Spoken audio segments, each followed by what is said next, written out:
Hello दोस्तों, मैं जितेंद्र द्विवेदी आपको साग राय चैनल पर हैं। आज हमें हया वंश के बारे में पढ़ना है।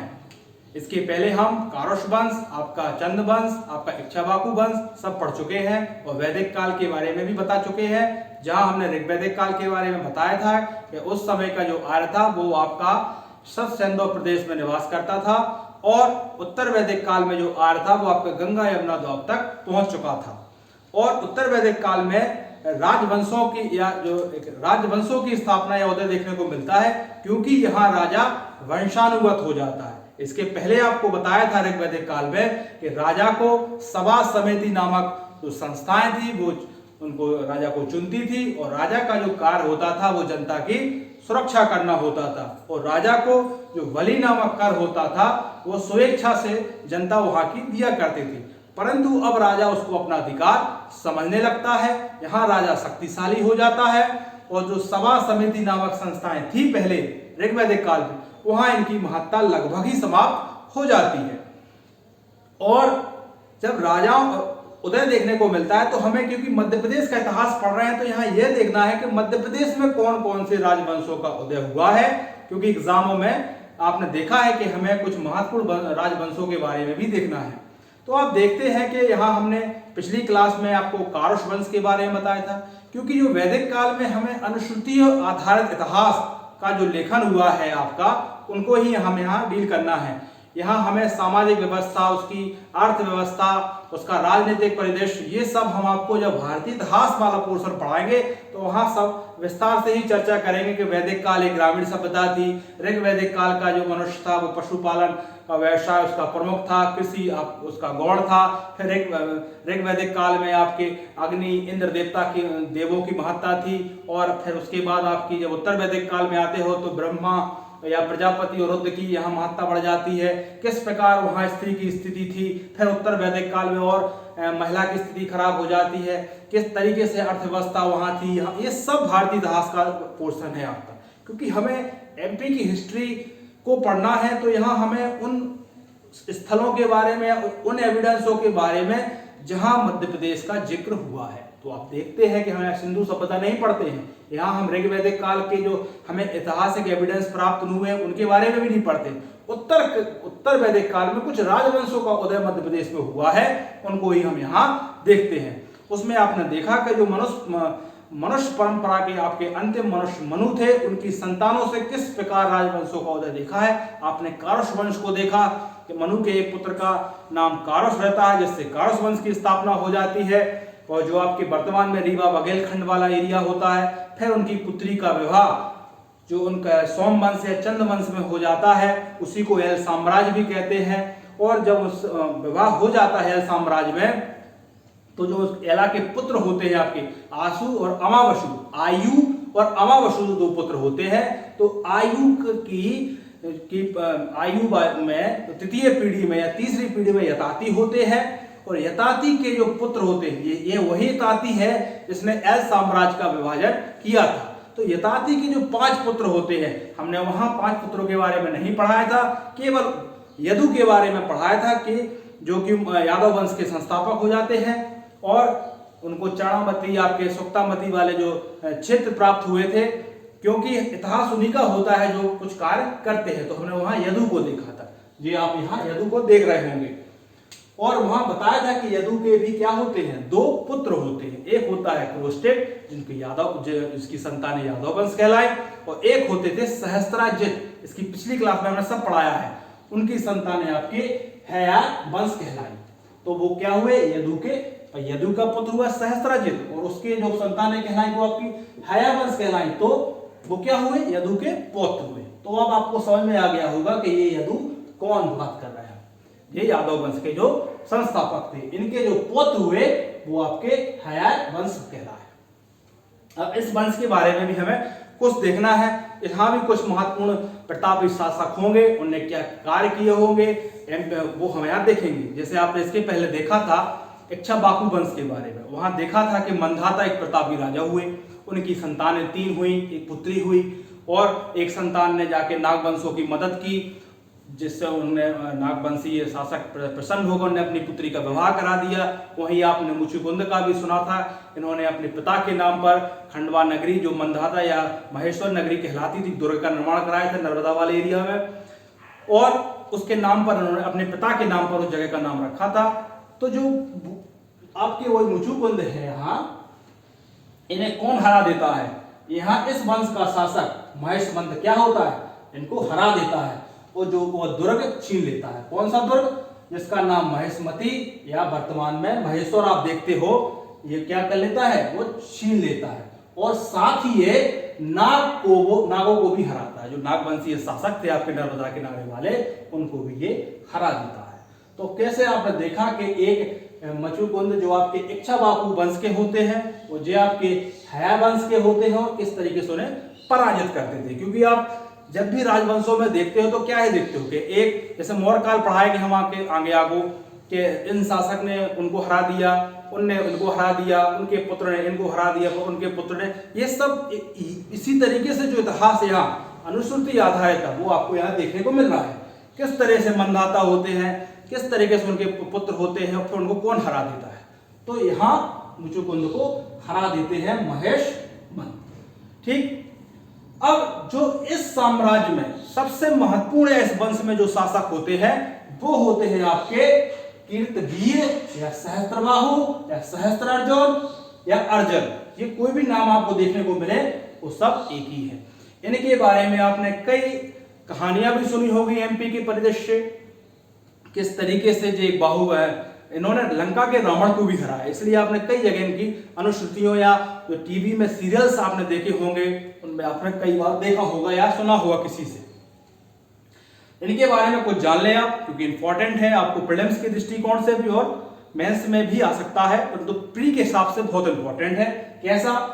मध्य प्रदेश के विशाल साम्राज्य के लिए क्या थे, उत्तराधिकारी थे, यानी ये भी मध्य प्रदेश में राज किया। इन्होंने तो वैसे पृथ्वी पूरी जीती, ऐसा कहा जाता है इनके बारे में कि समस्त पृथ्वी को जीता इन्होंने। देखिए यहाँ लिखा है समस्त पृथ्वी को जीता, कई यज्ञ कराए, क्योंकि उस समय राजा आपको पता है उत्तर वैदिक काल में राजसूय यज्ञ, अश्वमेध यज्ञ, वाजपेयी यज्ञ, कई प्रकार के यज्ञ होते थे, कई जन्मदिन के अवसर में, कई अपना प्रभाव बताने के लिए। तो ये सब जो यज्ञ, क्योंकि अभी पोर्शन में लंबा है, वैदिक काल कभी मैं पढ़ाऊंगा आपको तो लगभग 8-10 लेक्चर्स केवल वैदिक काल पर ही चले जाएंगे, क्योंकि हमें वहां से केवल जानना है, ठीक है ना।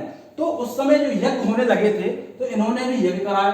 ऐसा कहा जाता है कि इनकी 4000 भुजाएं थी, ठीक है। अब ये सब अतिशयोक्ति है, पर हाँ अनुश्रुति याद है, इतिहास है तो आपको जानना पड़ेगा कि 4000 भुजाएं थी, अपार सैन्य शक्ति थी, समस्त पृथ्वी को जीता, कई सारे यज्ञ कराए, रावण को हराया। और देखें आप, जमदग्नि से इन्होंने टारकोट जीता, वंशीनाग को हराया, अयोध्या के पौरव राज को हराया, त्रिशंकु को हराया, और सबसे इंपॉर्टेंट है आपके ये लंकापति रावण को भी इन्होंने पराजित किया। आपने रामायण में देखा होगा कि लंकापति रावण भी इनसे हारे हुए हैं, सहस्त्रा बाहु से आपके, है ना, क्योंकि इनकी 4000 भुजाएं थी। तो ये सब इतिहास है, इसमें आप ना पढ़ें, क्योंकि ये अनुश्रुति आधारित इतिहास है। जैसे कल हम महाकाव्य बताएंगे, कल के जो आपके टॉपिक होंगे उसमें रामायण के बारे में, महाभारत के बारे में बताएंगे, किस तरीके से रामचंद्र जी आए, चित्रकूट में मिले, किस तरीके से दंडकांड गए, तो ये सब डिस्कस होगा। तो आपको केवल एग्जाम के परिदृश्य देखना है और एमपी में यह देखना है कि हमारा जो एमपी का इतिहास है, आप देख रहे हैं किस तरीके से पाषाण काल से हम इतिहास को पढ़ रहे हैं। तो जब वैदिक काल में आए तो यहाँ भी कुछ राजवंशों का उदय देखने को मिलता है, और राजवंशों में कुछ राजा है जो प्रमुख है, उनके बारे में जानना जरूरी है। बस जैसे आपने जाना इनके बारे में कि 4000 भुजाएं थी, लंका को जीता, इनको जीता, तो ये आपको सब फैक्ट के तौर पर याद रखने हैं। वही जो इंपॉर्टेंट है आपने देखा होगा, जमदग्नि के पुत्र कौन थे? परशुराम। ये भी आपने सीरियल में देखा होगा, जो जमदग्नि ऋषि थे आपके, ये कौन थे? ऋषि थे आपके। और ऋषि के आश्रम को जब इन्होंने तबाह किया तो उनके पुत्र परशुराम ने कीर्तिवीर को क्या कर दिया? हरा दिया। क्या कर दिया? कृतवीर को हरा दिया। कृतवीर याद रखना, कृतवीर को हरा दिया किसने? परशुराम ने। तो परशुराम ने जब कृतवीर को हरा दिया तो इस वंश का क्या हुआ? समाप्त नहीं हुआ ये वंश, क्योंकि परशुराम के बाद यह वंश दोबारा उठ खड़ा हुआ, वो हम अभी आगे देखेंगे। तो अभी आपने क्या जाना? महेशमंत को जाना, कृतवीर को जाना या सहस्त्रबाहु को जाना? उनके बारे में कुछ फैक्ट जाने। फिर आपने जाना कि इनको किसने हराया था, वो परशुराम ने हराया था। परशुराम कौन है, जमदग्नि के पुत्र हैं। वो परशुराम के बाद भी हयग्य साम्राज्य का क्या होता है, विस्तार होता है मध्य प्रदेश में। और इस वंश के एक और राजा कौन, आपका कृतसिंह सहस्त्रार्जुन। ये कृतवीर है और ये कृतसिंह आपके सहस्त्रार्जुन है। इनका पुत्र होता है आपके जयध्वज। पुत्र कौन होता है, जयध्वज। और जयध्वज का जो विस्तार होता है वो आपके अवंती मालवा वाला क्षेत्रों में होता है।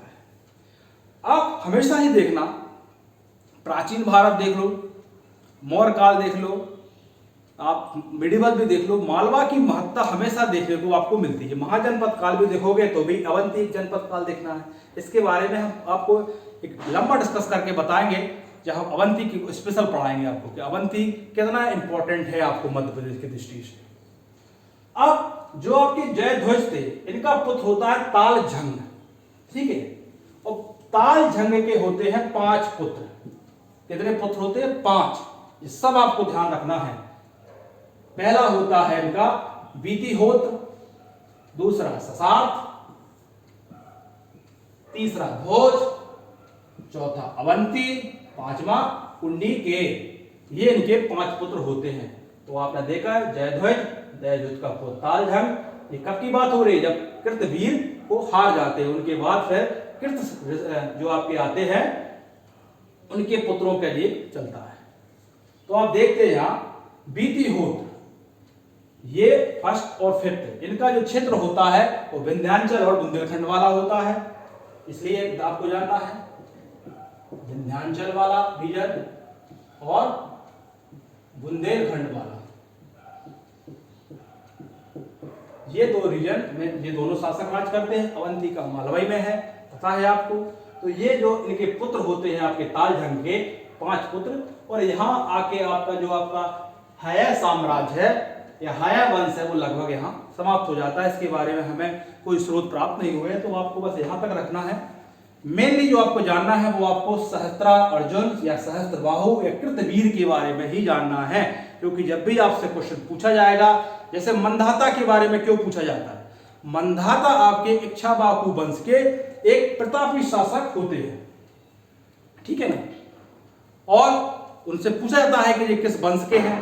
तो उसी प्रकार आपसे पूछा जा सकता है कि सहस्त्रार्जुन है वो किस वंश से है। आपको यहाँ ऑप्शन दिया जाएगा, चंद वंश है, सोम वंश है, या एल साम्राज्य है, या आपका यादव वंश है, या फिर आपका कारुष वंश है, या इक्ष्वाकु है, या आपका हया वंश है। तो किसके हैं सहस्त्रबाहु, तो ये आपको टिक करना होगा प्रीलिम्स के।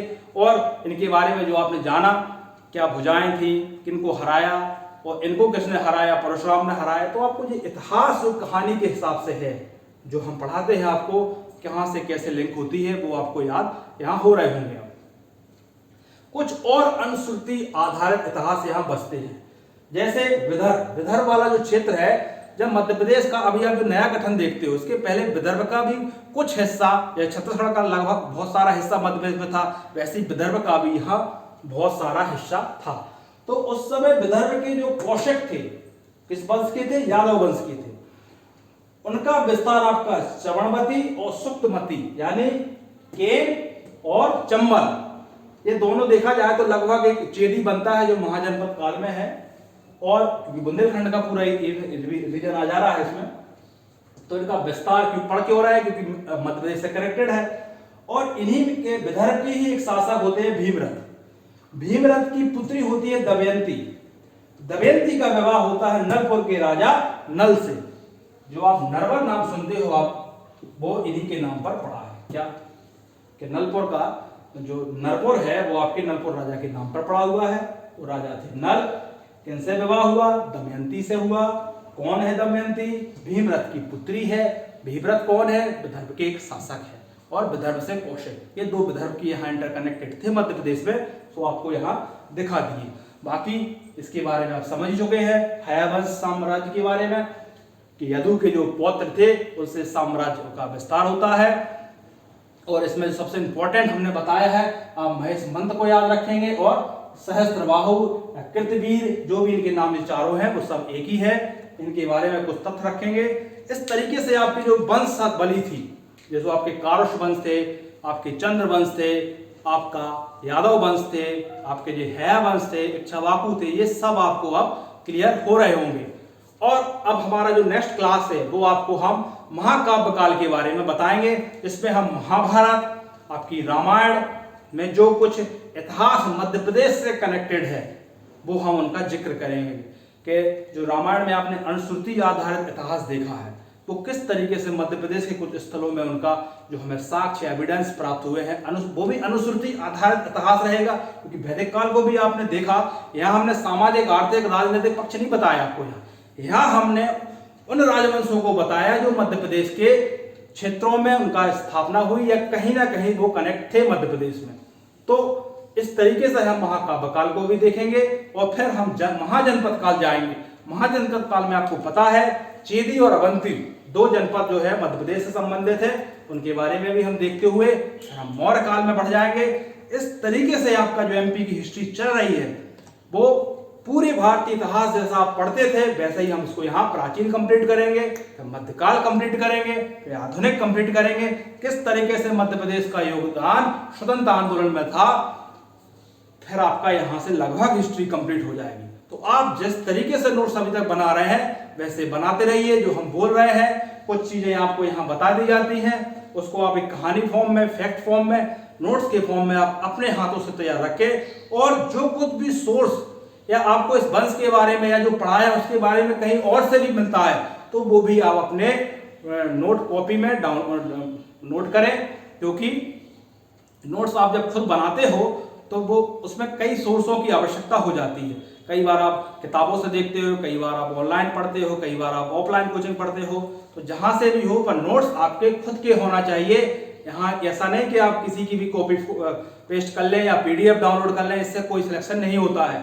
आपको नोट्स हैंड रिटन अपने हाथों से ही बनाना पड़ेंगे, तभी जाके आप उसको सीखोगे। तो आज के लिए इतना ही, कल हम आपको महाकाव्य काल के बारे में पढ़ाएंगे।